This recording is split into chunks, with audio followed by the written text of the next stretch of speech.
On the give is Nwangu. And he'll be brought down right around the 37. 90 yards rushing for him so far as his terrific season continues here. Fourth quarter, down to the final 2 minutes, and we've got a one-score game.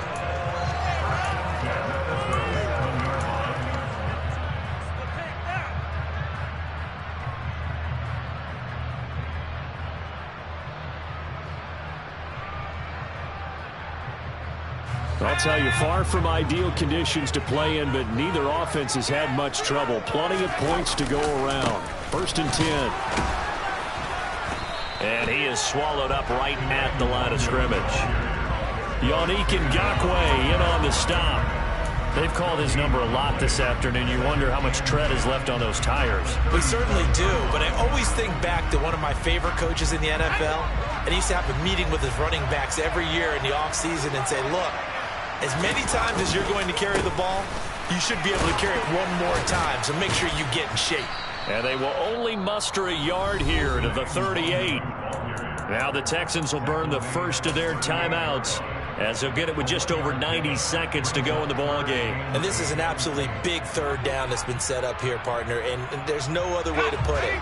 The defense has to get a stop here if they have any hopes of winning this game. Pastor, you said big third down. I'd put the word big in capital letters here. And look at this. They get the turnover they needed. It's intercepted. And the Texans are going to take possession of the football. Certainly not what he was hoping for, Charles. That's now 3 interceptions in this ball game. But there's a lot of knowledge to be gleaned every time you throw an interception if you do things the right way. And hasn't there been a pretty darn good quarterback along the way who threw a lot of interceptions early, learned from them, and became great later? Who would that be? That'd be one Peyton Manning. Threw 28 his rookie year. That's the NFL record. How'd things turn out for him? I think okay. He's a guy in all the commercials now, right? Yeah, I think he's doing okay.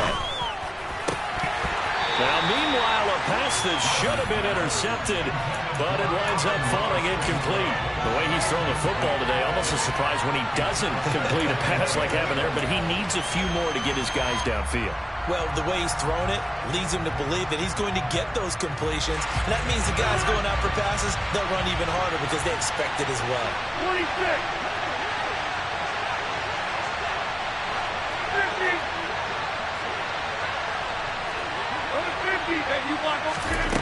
Rodgers to throw. And he's got his man in stride, complete. Touchdown, Texans. A great effort there. 29 yards. And the Texans are an extra point away from tying this game here in the final minutes.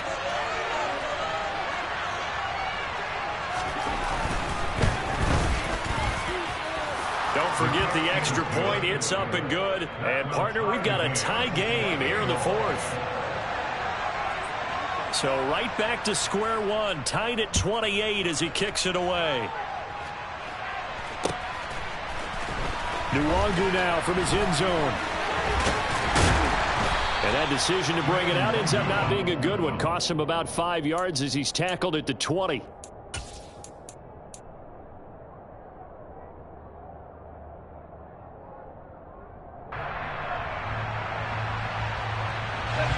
Jaguars come to the line to start their next drive. Well, partner, here it is. They've got the chance to win the game. You'd have to think they need to get it near the opposite 40 to have a chance to kick a game-winning field goal. We'll see what they can do. And you're right about that, because if we look at it in macro, that's what it looks like. But I think in micro, the head coach has already asked the special teams coach, what is he feeling? What does he think? Where does he want the football? What's the yard line we have to get? And he's already relayed that to his quarterback and his offense. They know what the goal is. Now the key, can they get there?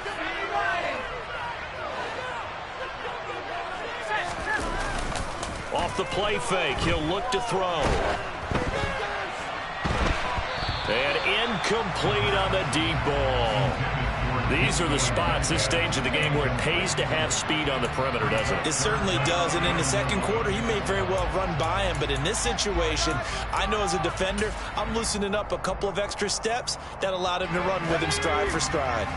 An incomplete pass on that last play, and that means they'll need to come up with something here on third down. Back to throw. Going for Metcalf on the deep ball. And this is going to be intercepted.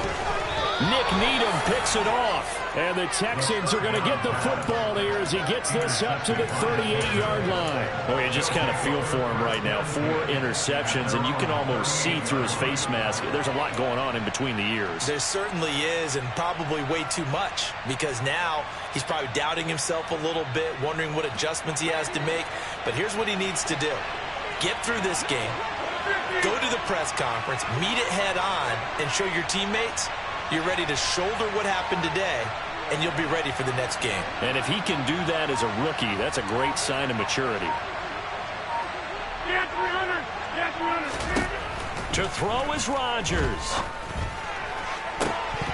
It's incomplete. Took a shot, couldn't connect. Work with me, partner. Take a deep breath, because that's what they're doing down the field now. That incompletion allowed them to exhale a little bit. Get in the huddle, kind of scan the crowd, see if any celebrities are here. Relax a little bit as they start this big drive.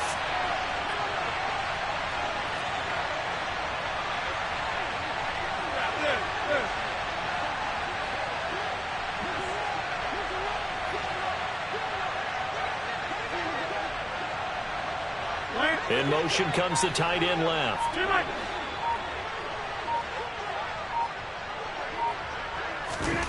Back to throw, Rodgers. And he's left with no option here but to throw it away. 2-minute drills, they're tough enough, pressure-packed enough, and these elements makes it significantly tougher. And you don't have the margin where you can say, okay, I can allow for certain things and maybe change up a little bit. Because it's a 2-minute situation, you've got to try and make the same plays you would make if the elements didn't exist. In motion goes the tight end.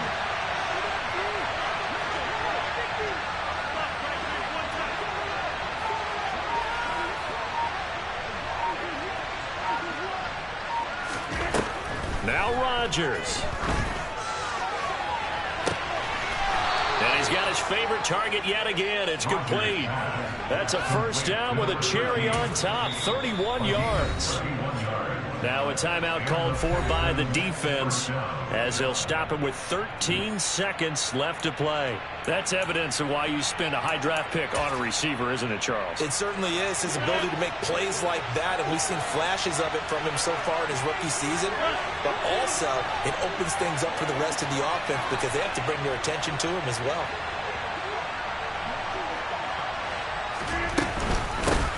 Hands it off out of the gun. And with inside of 10 seconds, 8 to be precise, we get whistles and a timeout on the field.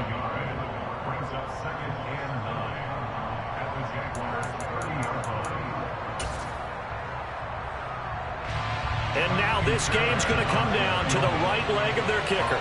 Footing obviously an issue in the driving rain. This one for the win. Oh, this one is no good. Fairbairn hangs it out to the right. And a costly one there as this game remains tied here in the fourth. Boy, that's a big-time letdown there. You work yourself in position to win the game, but the kick winds up no good. And now you've got to regroup as a team, get the energy back up, and get ready for overtime. And make sure you pump him up, too. He may be needed to try and win it again later. The Jacksonville offense set to begin their next drive. Tie game, and barring something incredible here, we're likely headed to overtime. What I would do is either hand it off inside or more likely I take a knee and let the clock run out. Because if I'm back there trying to throw and a sack happens, the ball comes free, I can lose the game here. If I get to overtime, I can still win it. It's a little teaching moment here. Overtime rules. Remind us how this goes, partner. Okay, so in the past, we had sudden death. First team to score wins, but no longer. Now, if the team receives the ball, scores a touchdown, they win the game.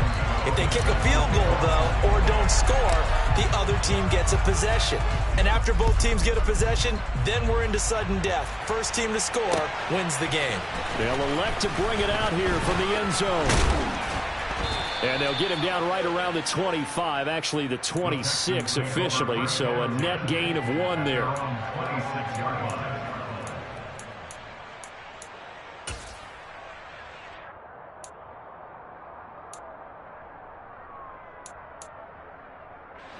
The Texans offense ready to go here for their next drive. Well, they fought hard to reach this point, Charles, and now what an opportunity. They've got the ball first, a chance to take this overtime win away from the hostile crowd. And you know, as the quarterback steps into the huddle, the first thing he's telling his team is, remember, we need 6, not 3. So we don't need a good drive. We need a great drive. And this is what they've been planning for. It's time to execute and take it downfield, even against all these odds. 2 yards on the pickup there. It'll be 2nd and 8. Short gain there to start overtime. Almost a tester play, wasn't it? Wanted to see if the guys on defense were going to fit the gaps the correct way, because we're in overtime. So it's not just physical tiredness out there, right? Mentally, are you still doing what you're supposed to do? And they were up to the task on that play. And certainly fatigue on both sides of the football. That's complete to McBride. And give him 6 yards here as he's stopped near the 35 at the 34.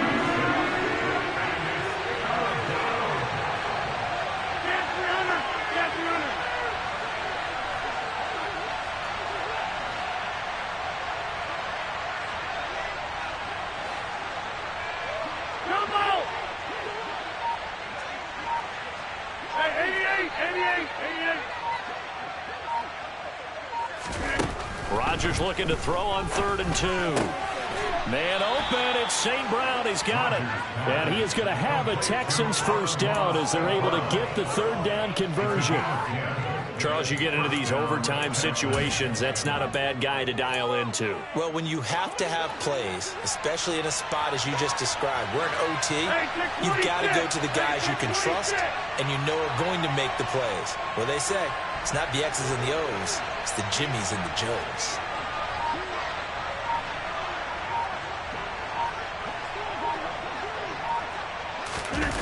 On play action, now Rodgers. Forced out to his, and he can't get rid of it. He's taken down. Dropped for a loss of 7 by multiple defenders. 2 minutes left in this overtime session, and still all tied. Defense went 3-4. They got some push from the inside. And this is something in a 3-4 you don't normally get, because the nose tackle who got the sack, he's usually responsible or ends up getting double-teamed and sometimes triple-teamed. How about him working his way back and putting the big guy on the ground?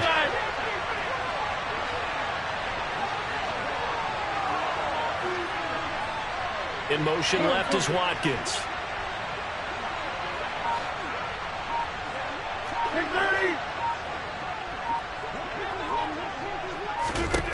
Throwing on 2nd and long. Rodgers. And he takes a shot on the release as this will be incomplete.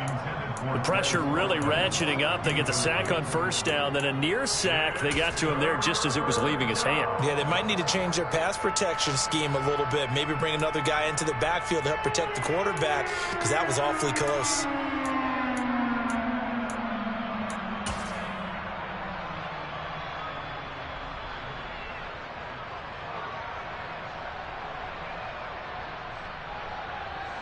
An incomplete pass on that last play, and that means they'll need to come up with something here on 3rd down.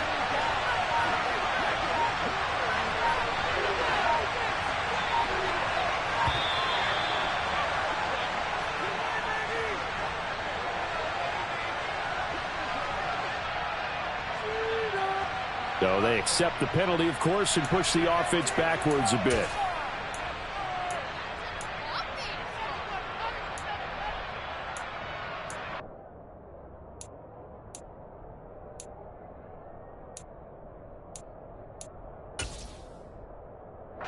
After the delay, they're backed up even further for 3rd and long.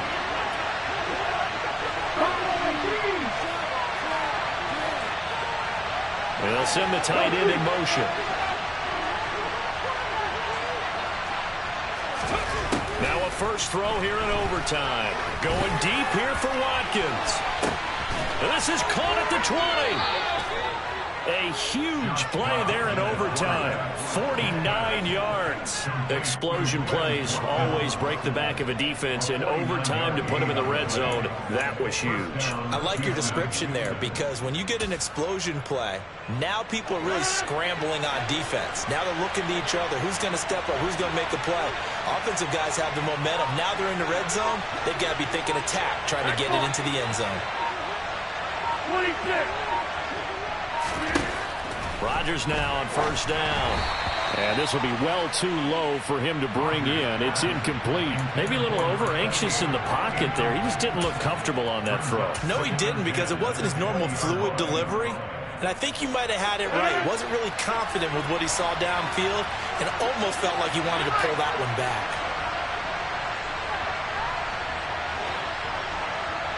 In motion right is Watkins.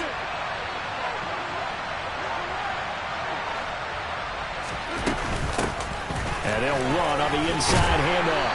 And they'll work this down to the 15 for a pickup of 4. And I know you, with every carry, especially in overtime, you're just saying, if you're that ball carrier, hold on to the football. Hold on to it, protect it, but not necessarily settling, because you're trying to get to the end zone. You're trying to end the game right here. And I know the defensive guys poking, clawing, raking, trying to knock the ball free and protect their end zone. Yeah, like you alluded to, especially this part of the field. 50. Hey, you block over here.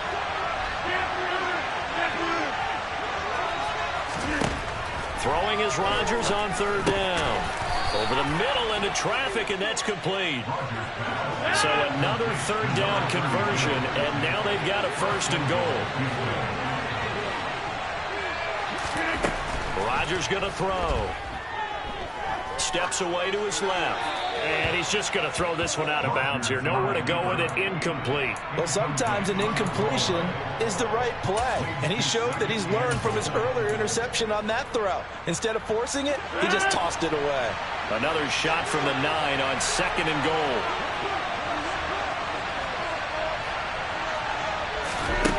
Now it's Rodgers. Oh, and it's intercepted.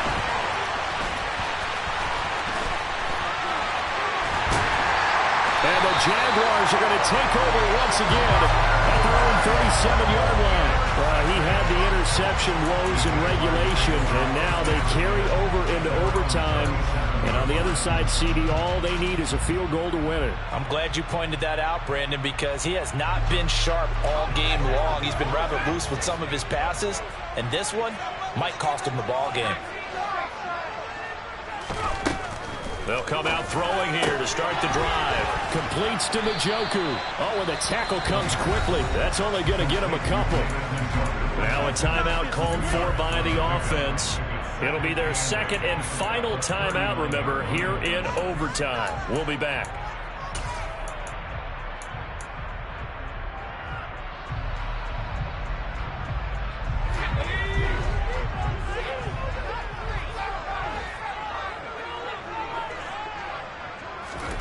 Here's second and 8.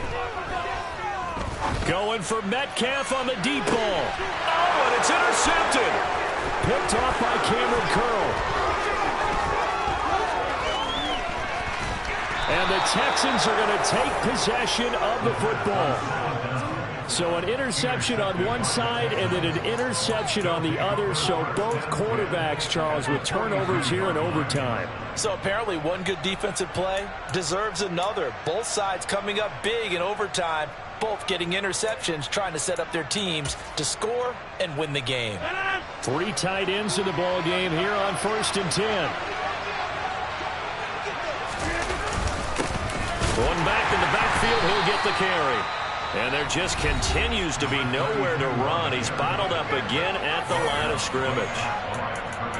The stop there by Jay Tufele. Now that's a mountain of a man that just made that stop, isn't it? But he's more than that. This guy's nimble and quick. More than a space eater, he just made a great play there. And he got it. The kick is good in overtime. He's able to split the uprights. And the Texans are going to win the football game. Well, Charles, the forecast called for rain throughout the entire game, and we got rain throughout the entire game. But these two teams, they had fun getting dirty out there. They love the slop. Did you trust the forecast ahead of time? Are you one of those guys that's skeptical about it, or did you trust it? But when I saw just a big blob of green on the radar, I said, okay, let's trust. Yeah, and that's why I'm glad you took my advice. Got your notes laminated, because, you know, open air booth, that rain can affect us as well, although not as much as the guys on the field. But let's face it, it's kind of fun to watch these types of games, isn't it? It is. By the way, how impressive is it that you travel with a laminator? I didn't even know there was a portable laminator. The things that you learn. Golly, wise beyond his years. So for the Texans, it took a while, but they finally get that first win after 4 straight.